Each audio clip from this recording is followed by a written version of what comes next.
ಜಿ5 app download ಮಾಡಿ ಮತ್ತು ಸಂಪೂರ್ಣ ಸಂಚಿಕೆಗಳನ್ನು ಉಚಿತವಾಗಿ ನೋಡಿ.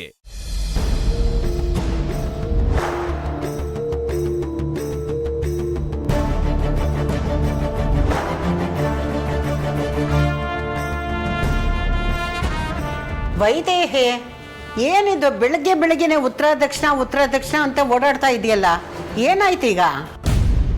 ಅಲ್ಲಮ್ಮ, ನಾವು ಹರಕೆ ಹೊತ್ಕೊಂಡಿರೋದು ಅಷ್ಟು ಸ್ಪಷ್ಟವಾಗಿ ಹೆಂಗಸು ವೇದಾಂತ ಹತ್ರ ಹೇಳಿದಾಳೆ ಅಂದರೆ ವಿಷಯ ಅವಳಿಗೆ ಹೇಗೆ ಗೊತ್ತಾಯ್ತು? ಇದರಲ್ಲಿ ಆಶ್ಚರ್ಯ ಏನೇ ಇದೆ? ನೀವು ಹರಕೆ ಹೊತ್ಕೊಂಡಾಗ ನಿಮ್ಮ ಜೊತೆ ಸುಹಾಸಿನಿ ಇದ್ಲಲ್ವಾ, ಅವಳೆಲ್ಲ ಈ ವಿಷಯ ಎಲ್ಲ ಅವಳಿಗೆ ಹೇಳಿರ್ತಾಳೆ. ಇವಳು ಡಿಟ್ಟೋ ಅದನ್ನು ವೇದಾಂತ ಮುಂದೆ ಹೇಳಿರ್ತಾಳೆ. ನೋಡೆ, ಈಗ ಸುತ್ತಿ ಬಳಸಿ ಹೇಳಿದ್ರೆ ಆಗಲ್ಲ. ನಿನಗೆ ಯಾಕೆ ಬೇಕು? ನಾನು ಈಗಲೇ ಹೋಗಿ ವೇದಾಂತಗೆ ಎಲ್ಲ ವಿಷಯ ಹೇಳ್ಬಿಡ್ತೇನೆ. ಸಮಯ ಸಿಕ್ಕಾಗ ನಾವೇ ವೇದಾಂತ ಹೇಳೋಣ. ಯಾಕಮ್ಮ ತಾಳ್ಮೆಗೆ ಇಡ್ತೀಯ? ಸುಮ್ಮನಿರು. ನೋಡೆ, ನಿನ್ನಷ್ಟು ತಾಳ್ಮೆ ನನಗಿಲ್ಲ. ನಾನು ಸಹಿಸ್ಕೊಂಡಿರಲ್ಲ. ಈ ವಿಷಯನ ಈಗಲೇ ವೇದಾಂತಗೆ ಹೇಳ್ತೀನಿ ಬಿಡು.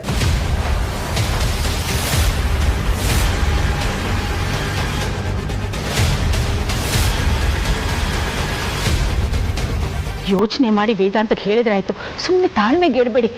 ನೀವು ಆರಾಮಾಗಿ ಕೂತ್ಕೊಳ್ಳಿ. ಏನಮ್ಮ,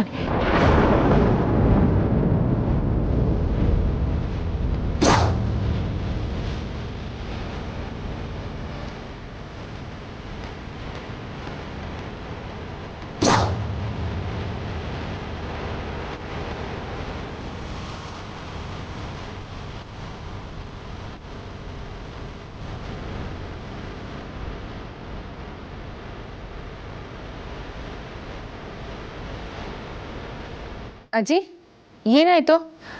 ಅಮ್ಮ, ಯಾಕೆ ಗಾಬರಿಯಲ್ಲಿದ್ದೀರಾ ನೀವು?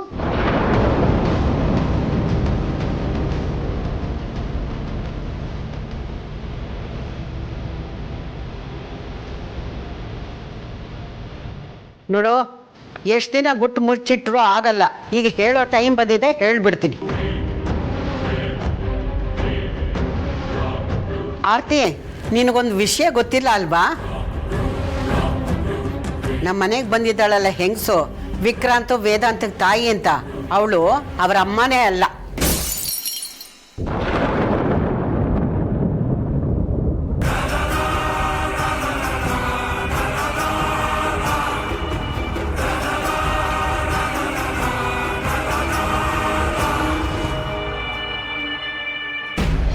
ಏನ್ ಹೇಳ್ತಿದ್ದೀರಾ ಅಜ್ಜಿ?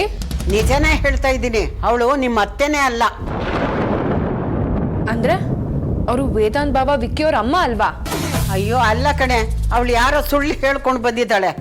ಅವಳು ಯಾರು ಅಂದ್ರೆ, ಅವಳು ಯಾರು ಅಂತ ನಿಮಗ್ ಗೊತ್ತಿಲ್ವಾ?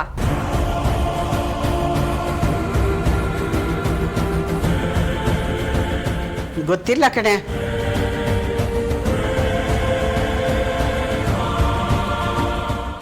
ಜಿ5 ಆಪ್ ಡೌನ್ಲೋಡ್ ಮಾಡಿ ಎಲ್ಲಾ ಸಂಚಿಕೆಗಳನ್ನು ಸಂಪೂರ್ಣ ಉಚಿತವಾಗಿ ನೋಡಿ.